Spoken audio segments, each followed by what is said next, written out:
Hi everyone, welcome to Marianne's Mystic Mentions. I'm Marianne. Thank you very much for tuning in. I love being here with you. Thank you, new and returning visitors and viewers. I am going to be reading for all of the signs, they're general readings, but Aries through Pisces. And today, my reading is going to be specifically for all of the Geminis. Sun, Moon, Rising, Venus, any placement you may have in Gemini. This is for the beautiful Mercury-ruled air element mutable sign of Gemini. You really know how to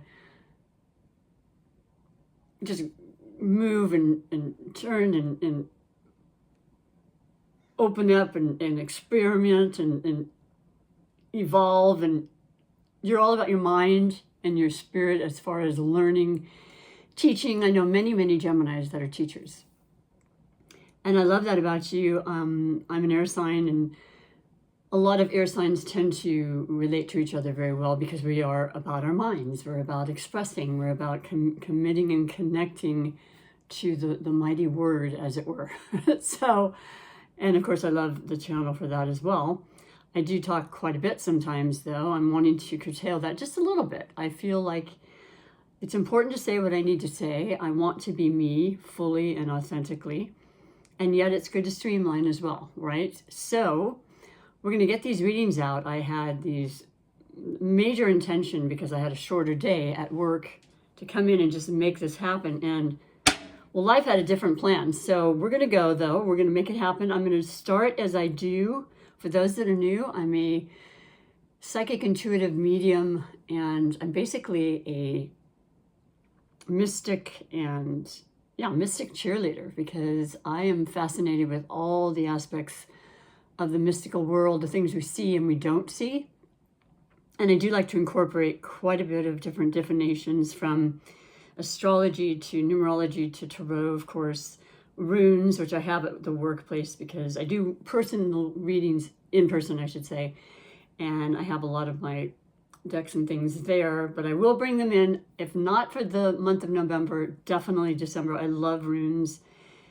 I feel like they have a lot to say. They're the oracle. I do end with an oracle, but I start with a chakra check. And so what this is just kind of really, I should say spirit. Spirit usually runs the show here. I'm just the messenger. And the messages that do come through me, I will explain to you the best that I can.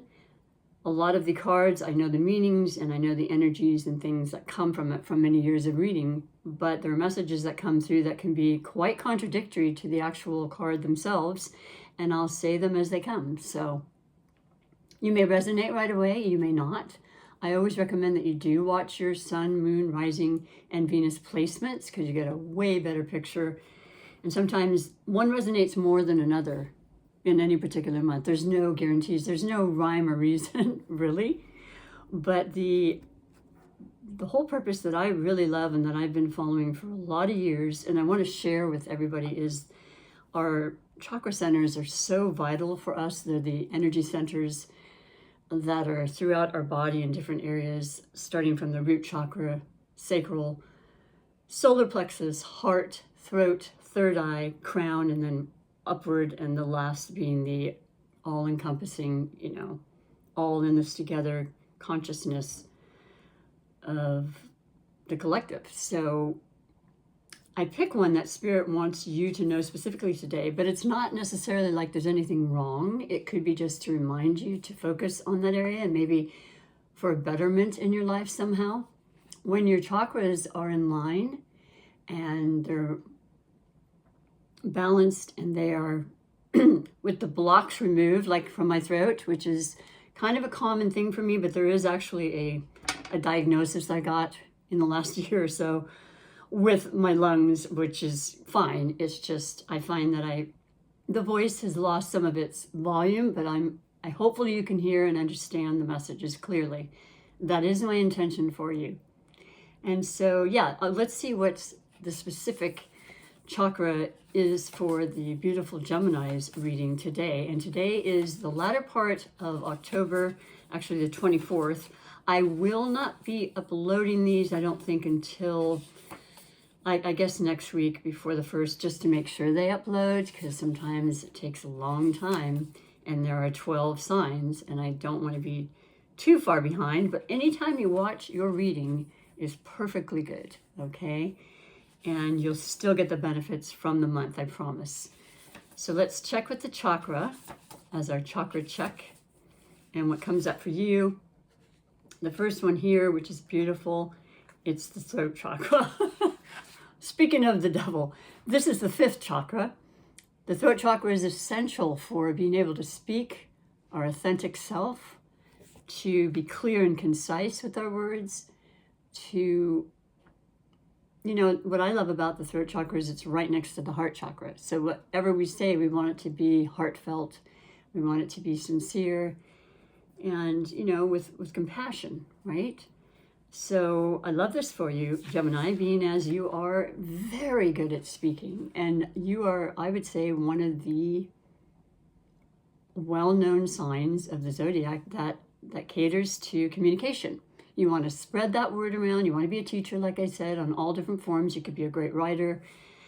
You're fun. You, as an air element, you definitely like to be fair and you care a great deal about others, and you are just, you know, you're from one thing to another on things kind of bore you. You know, you like to keep it moving. You've got this mind that's that mercurial ruled mind. So yeah, you're fast thinking, you're quick to respond, you're very witty and funny, and I love you a lot. I have a Gemini brother and sister, but she did pass away, unfortunately, 5 years ago, but she's always with us, in my opinion. So this road is very appropriate for you. And I don't know if this leans on the side for you, Gemini, of maybe feeling like you've felt a little blocked in this area, or whether you're feeling way more positive. Now, we had the full moon just last week,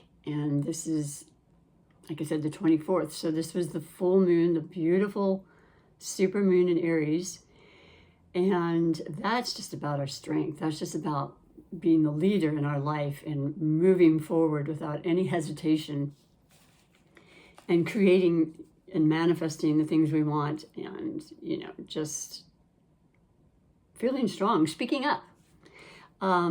What it says for the 5th chakra, though, and this is what I love about these cards, is that it gives us that kind of a mantra we can use to help balance them. And it says, the 5th chakra, the uniqueness of my voice is spirit made manifest. I courageously speak my truth with balance and grace. And that's beautiful, right? That's what I mentioned about needing to keep those balances within our body for that holistic. It's not one thing, it's many things together.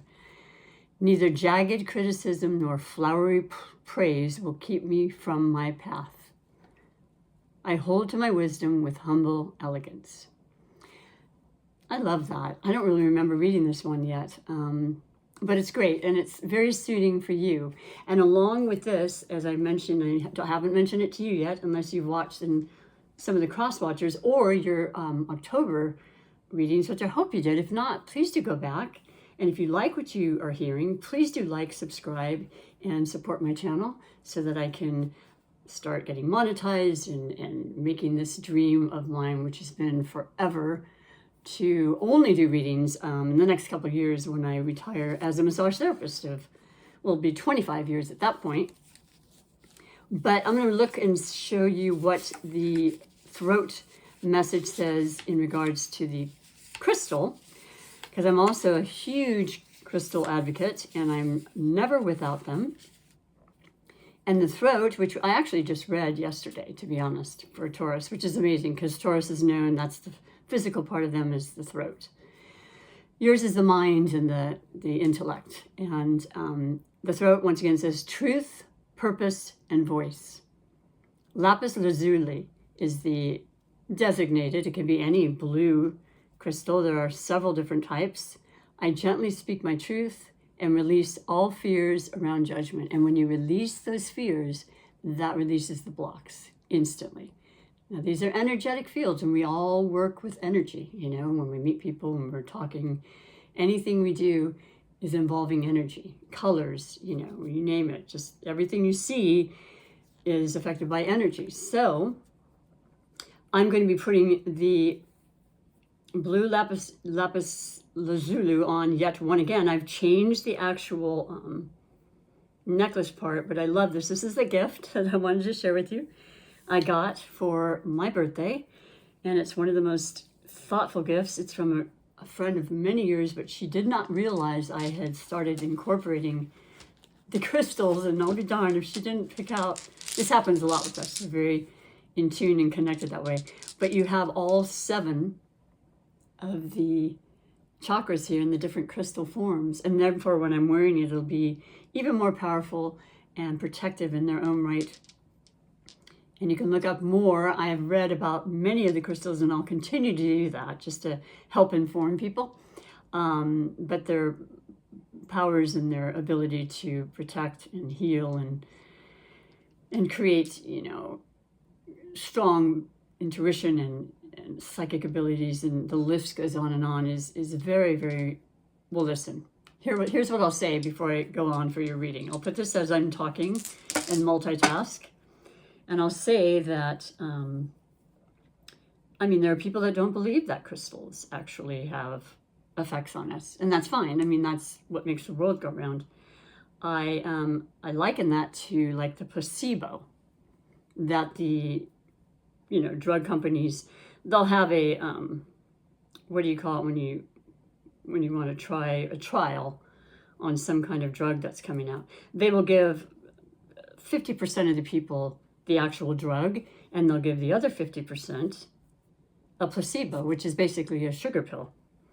And neither of them know which has gotten what, and both of them miraculously, not all necessarily, but certainly both of them find that they are healed. So, I mean, placebo or not, for these beautiful crystals that they use in so many things that come from our earth, our beautiful Mother Earth. If you believe it, you'll achieve it, and it will work for you. I can promise you that. So I'm going to set this here, right here. Isn't that gorgeous? And it has the brown to go with it. So it's a really cool gift, and probably a great stocking stuffer. I'm not sponsoring. I'm just saying I'm sure you could find it online. I absolutely love it. Shout out to Raquel. Thank you so much for this beautiful gift and all of the gifts you've given me in my life. So that is your chakra check and your crystal check. So we're going to get on to the reading, and I've changed it up a bit for this month. I'll do that periodically, of course. I've changed the actual tarot deck, and I love this deck very much. There's a couple I'm still unaware of, but I have the book right next to me. This is the deck called the Intuitive Night Goddess Tarot. It's beautifully illustrated. It has that intuitive feel to it, and we are, after all, in Scorpio season. So, hence the black gloves again, because Scorpio is a fixed sign, but also very sensual and mysterious and, you know, very seductive. And that's how I see these gloves, and I love the feminine aspect too. Scorpio being a male dominant, or masculine, I should say, not male. That would be a gender thing, but this is, you know, we all have the masculine and feminine energies within us, and also a good thing to balance out whenever possible. Yeah, so I love these, and there's an intensity about the whole month, mostly of November, for all of us, Gemini. So you probably are feeling that. The actual new moon, as far as astrology goes, I'll mention always about the moons, and then sometimes do a bonus about them. I like to call it, I think, the aftermath, because a lot of people do it for that day. I like to see how we're feeling and how things are moving along after the fact, because it can last so long. We're finally at that part of these eclipses and the eclipse season where I'm feeling the calming of it, because it's very, very electrifying kind of energy, and there's a lot of things that happen that you don't expect, or, you know, quickly, or there's more messages to come through, though. I can promise you that, Geminis, and you'll be knowing what those are. Sometimes you get the messages immediately, and sometimes absolutely people will get them even a month before. But generally, the effects of all eclipses like we had on September 17th was the Pisces as a preview of the one that's coming up for 2025. And then the final eclipse, which was the solar eclipse in Libra on the 2nd and 3rd of October. Very, very powerful, certainly for Libras, and in the sense that the energies that Libra exudes, which is Venus ruled, love, fairness, justice, equality, truth, expression, connection, relationships with Libra. So this is across the board. So what I'm going to do this time, though, I did the Celtic cross for all the October readings. I'm doing a 5-card spread, and I'll tell you what all of the cards will represent. I've shuffled these cards immensely way before the readings, and I do bless every time and ask for beautiful, concise, clear messages for the highest good of everybody involved and listening. And so as I put it down, I'll explain. The first card is going to be the overall energy of your reading, Geminis. And I believe this one's stuck together. They do that. This deck does it as well. Maybe the gloves too, but I love the gloves. I'm keeping the gloves. That's my new brand. I didn't have that last time I had my YouTube channel, but overall energy, love in any capacity, relationships of all forms, money, career, self-worth, value, possible outcome, and what I call the wild card, because the wild card is going to kind of give you either a secondary, understanding of the outcome or overall general energy of the entire reading and the storyline, or it's a brand new facet to it. Just another part of the spirit message wanting to come through for you, okay? And then I'll finish with a oracle message by the beautiful Psychic Tarot of the Heart deck by John Holland. I love all my decks. I love going through them, and I'll be changing it up, and then when I'm done, I'll just start over again, okay? And sometimes I'll pull them in and change that up too. That's not 100% stuck. I'm not stuck on any one way. I'll set this here. So, Gemini, for the overall energy of November, and believe me, it is a powerful month. I think it's going to be very, very positive for you as an air sign. And yeah, there'll be some things with the Mars influence that's been very, very strong. It started last week. It started actually before that, but in different times of the year. And it was kind of not a fight. That's not the word I want to use. The Mars is the planet warrior. It does rule Scorpio as well, meaning it's ruling planet. And it has to do with conflict a lot of times, or just trying to work out that conflict. And when it has to do with the energy of Scorpio, it's going to be deep. It's going to go really, really deep, because that's exactly what Scorpio does. It gets to the bottom of the situation. It reveals the truth, for better or worse. It then cleanses and restores, renews, and rises yet again to transform to another section of their life or portion of their life, which we all do, right? This is an invitation to do so. That new moon on the 1st, Gemini, is a great time to sit with some of the things you really want to see change before the end of the year. Why not? Why put it off anymore? With the information coming in, you'll have a very clear indication of what it is you need to change. I don't think it'll be a secret at all. I think it'll come right out for all of us. I also know that there's the full moon happening on the 15th, which will be in the sign, the polar opposite of Scorpio, which will be in the sign of Taurus. And that's the earthly energy. That's our sustenance. That's the things you can touch, feel, smell, all the senses. And of course,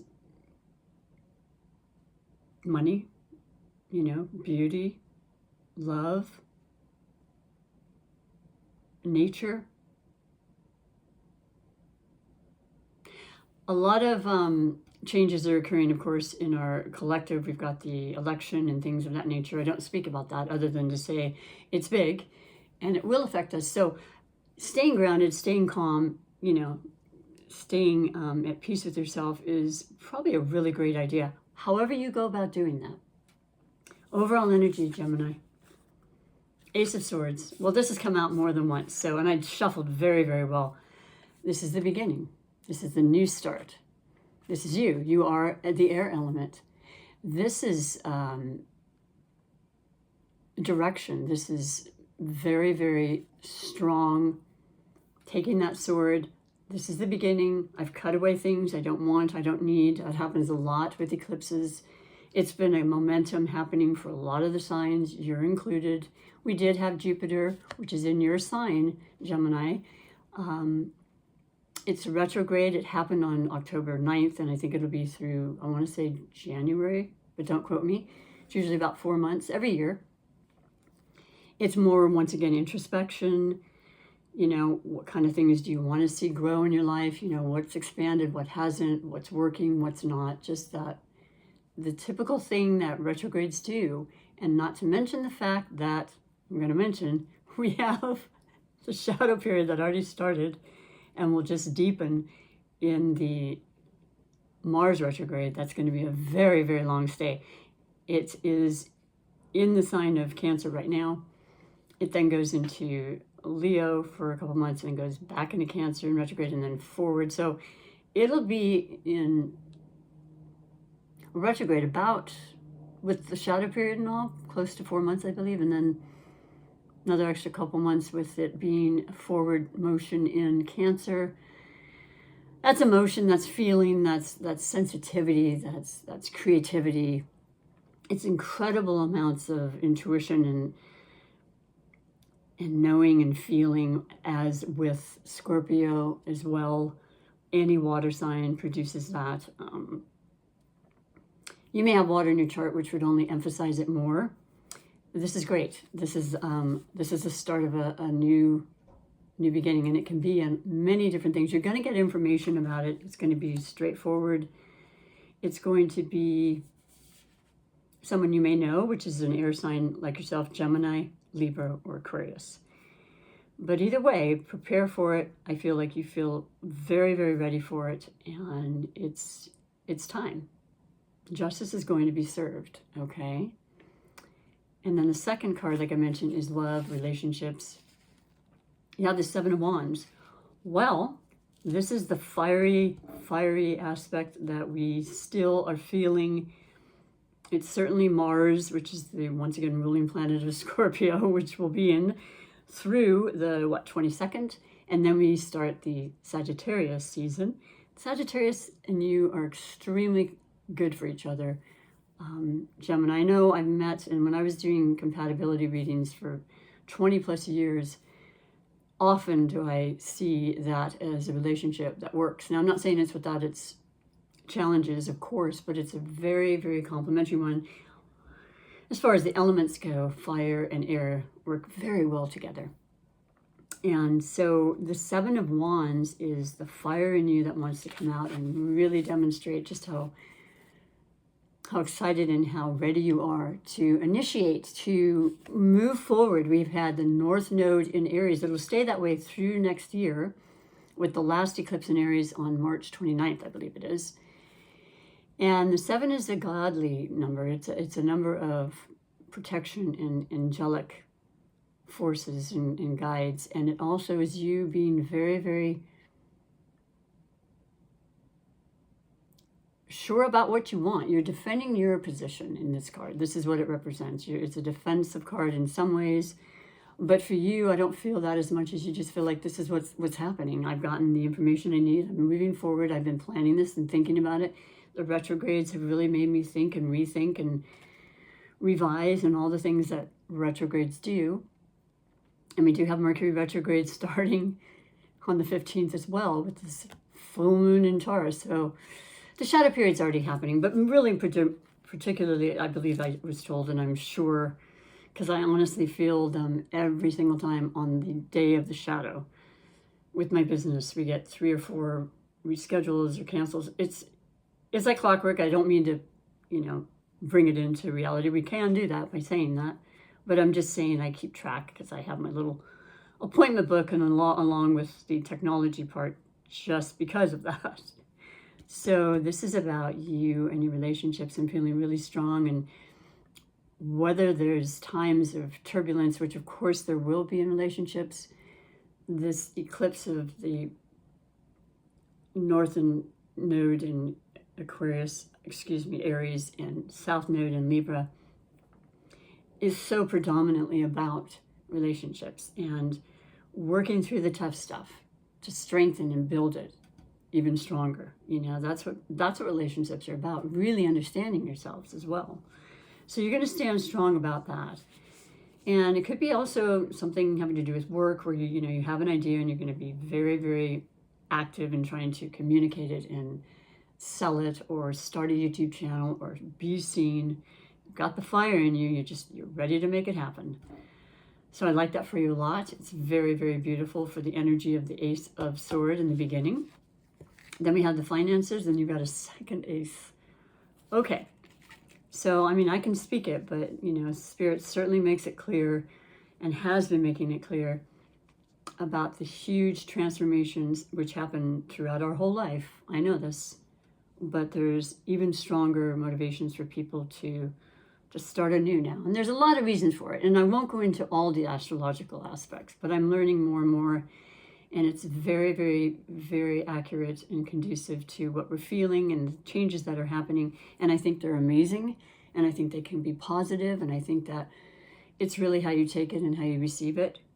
But you're really, really ready to move forward. And you've got that, once again, that fiery ambition. That's the Leo, Sagittarius, and Aries elements, possibly in your chart, possibly the people that really excite you and have motivated you to move forward comes to mind. Okay, so I love that as well, Gemini. Let's keep it going here. This is a possible outcome card. Two of Pentacles. Well, with all of this newness and this, defending and everything, you want to make sure you're staying in balance. Once again, your chakras are being checked. You're taking time to be still. You're taking time to take fresh air and alone time, whatever that means to you. 5 minutes, half an hour, taking a bath, doing a yoga class, getting a massage. Of course, I would recommend that. I need a massage. Two of Pentacles is knowing you've got this. You are the duality. You are the twin. They say that you have a, what am I trying to say? A personality that's, notably two-sided of some sort. Well, I think we all do. I'm just going to put that out there. I've always felt that way. But sometimes it's more pronounced with you. You can be a very quiet Gemini, but you can also be a very outgoing one. And you can be that within the same person. There's all sorts of different reasons for that. But you're finding a balance and you're feeling good about it. You've got this. You can handle this. And this pertains to the earthly element, which is the pentacles, the coins, your money, your sustenance, your family, your health. Health is everything, right? That is the wealth of one's life. And as you grow older, and even when you're not older, I know many young people who come to see me and get their massages because they're very stressed and they need to release that. They're realizing that's so important to be the best they can be for everybody. So that's really cool. That is the outcome that lets you know, with all of this new powerful thing happening, and the retrograde is kind of making you want to go forward, but you have to kind of wait and just allow things to happen during those times. Great times for review and everything, like I said, though. You're always going to be balancing and making sure you've got that temperance, if you will, that which is what Sagittarius, the card for Sagittarius. So just the alchemy of being able to change water into wine, as long as you're being good to yourself and allowing the balance of work and play and, sleep and awake time and so on and so forth. And the last card is going to be the wild card. And you have the Five of Cups. Well, the Five of Cups, I love this depiction. This is really pretty. You see all the cups around and the lights are shining through, because you're also feeling very, very creative. And with this being the cups, this has to do with the water element, which is what the season we're in. And we also have, as I said, the effects of these Pisces eclipse that happened in the latter part of September is still affecting us for months to come, allowing us to feel spiritual, allowing us to feel our emotions. They say water signs are the most feeling and sensitive and empathic and, just very heart-centered. As an air sign, you kind of get the tattletale sign of, when they say, well, you're detached, you're in your mind, you're the masculine, you're just always thinking, you're not really using your heart. Well, that's true to a certain extent, and I can vouch for that, only in the way that you want to be able to follow through, when it comes to what you need to do, when it comes to some kind of activity or creative endeavor, you want to make sure that you're following through. You may be feeling very, very emotional, but you don't let others know because you want to be able to compartmentalize, which is what you do very, very well. And then when all is said and done and you finish what you need to do, you go in your room and you can cry your guts out. You know what I mean? You're as emotional and caring as any sign or any element. But there is this known archetype, is what I was trying to say, archetype, where air signs are able to put it aside. They're able to kind of just, put on that smile even when things aren't all that great. And the cups show the 5 is changeable. Obviously, the number 5 is notorious for change and maybe disruption at times. But 5 is just recognizing, things have gone your way sometimes on an emotional level and sometimes not. This is the depiction that doesn't really show that. You're halfway to the 10. 10 is the ultimate, when it comes to the 10 of Cups. Just focus on the best possible thoughts. This is really something you want to do on any day of any time. Not always easily done, but just to remind you of that. The wild card is also the last thing that Spirit wants to share with you in regard to the reading. And I just think across the board, there's a lot of really exciting opportunities in November and moving on from there, before holidays and such. So it's going to be a good month in a lot of ways for you. I'm going to finish, like I said, with the Oracle message from the Psychic Tarot of the Heart by John Holland. I basically will just pick a card for you, and you'll know what it means because it has one particular word, maybe two, and it's kind of just an overall message from the Oracle saying, we're watching you, take heed, love yourself, love your life, stay healthy and well, and you have joy and stability. Isn't that gorgeous? The solar plexus too, right there, that yellow, that power and confidence that, that Aries has really brought forth, and Scorpio, because Scorpio is just, like I said, they are so well determined and capable, and well, both Aries and Scorpio have that Mars aspect to them. So yes, the 4, the stability, okay, and just allowing that joy to just permeate your entire body and mind and soul will bring a much happier conclusion to all things in your life, Gemini. So thank you again for tuning in today. It's always an honor to be here with you, and I appreciate you greatly. Take good care of yourself. I hope to see you, I hope you'll come back and see me in December. Thanks a lot. Bye-bye.